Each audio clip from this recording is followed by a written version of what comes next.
race with me back in the day. Against him, he means.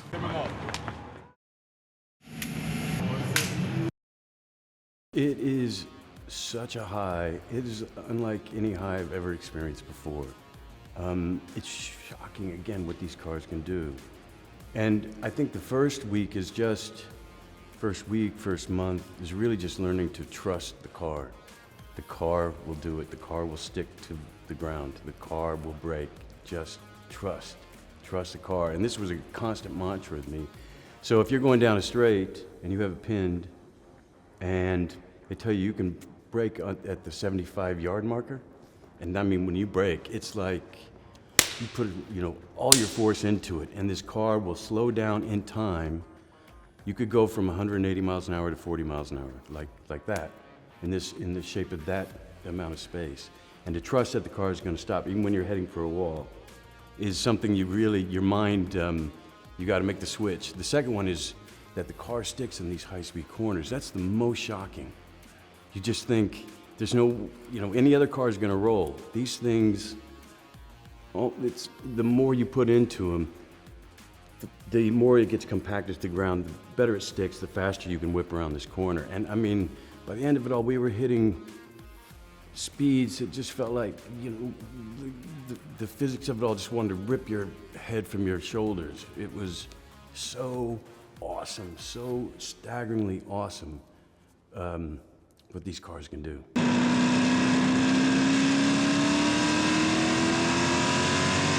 First of all, I feel it in my cheekbones. But I remember Joe saying, and Jerry, you're never gonna see speed like this in any other film. And from seeing so much of the footage and the driving sequences, it definitely looks rapid. So I think the camera crew have just done an extraordinary job at that. And we're driving with all of these camera mounts on, but we're really capturing everything, from the apexes to the crowd. Everything's just whizzing by. You know what track you're on.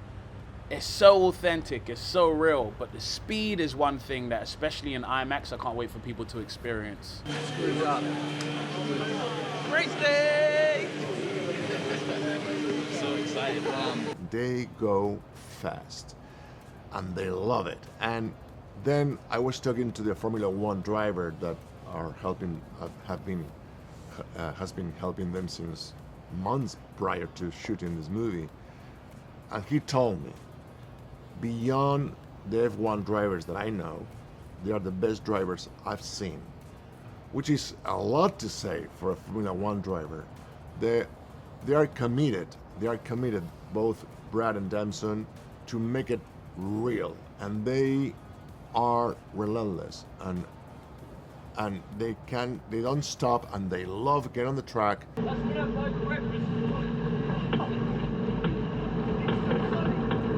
Hey, Marker. Hey, Mark. Said to me, I've never seen a film that captures the experience of being in the car. So that was the goal. Just because of how we shot it, the fact it's shot for real.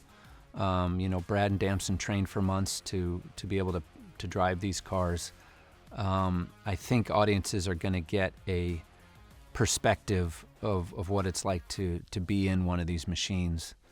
It's the sound, it's what you're seeing, the feeling. The speed was the most important thing. These both of them are traveling, at ridiculous speeds around these tracks, and we used every tool we could to capture that. So you're going to see, camera angles and points of view that you've never seen before, I think we were able to capture something you can't even get from the broadcast of watching a real race. I mean, we're able to put cameras in places the broadcast can't. We're shooting with real film quality cameras that just give you a different experience from what you're used to seeing on TV. So when it's all said and done, I hope audiences get at least a fraction of what Lewis is experiencing when he's in a Grand Prix. Booming down, yeah, it's two cars fighting, maybe right side by side, so then you could shoot, we do the boom for the focus pull and the element, and then I guess you'd shoot the car as references. They're gonna have to be replaced anyway.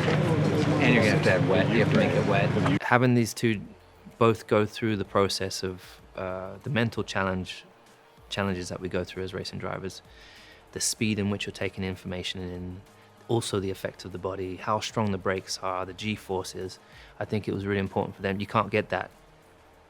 You can't fake that. If you've not experienced it, you can't imagine. And so I think it's really important. And they were so open-minded that, you know, as I said, Brad, I think, had been following racing for some time, so you already generally had a bit of an idea. I think he had done some track days maybe before, so you kind of already had the gist of lines that you could take. But then when he got into the race cars, he realized it was even a bigger step from there. And then Damson started from scratch completely. He's never done any track time, not knowing any lines, and so maybe even a steeper curve for him. But I think both of them got real appreciation for what being a racing driver and really means. This is better than my garage. We went to the Barcelona Grand Prix for the very first time just to observe it. I didn't know anything about Formula One, and that was the first place that Joe sent me to just watch it and enjoy it. And we met a lot of different people there and just could ask them questions. And I met Bernie Collins, who's a strategist in real life, and she's from Ireland. So I immediately was like, I'm going to like totally take her backstory in the sense of her education, what led her to Formula One. And then I started to realize it's actually like a lot, you know, and my physics is not my strong suit. So I remember thinking, okay, I need to just take what I need for the movie to pull it off in a realistic manner. I cannot take in everything. I mean, it's just too complicated. So I took what was necessary for each scenes.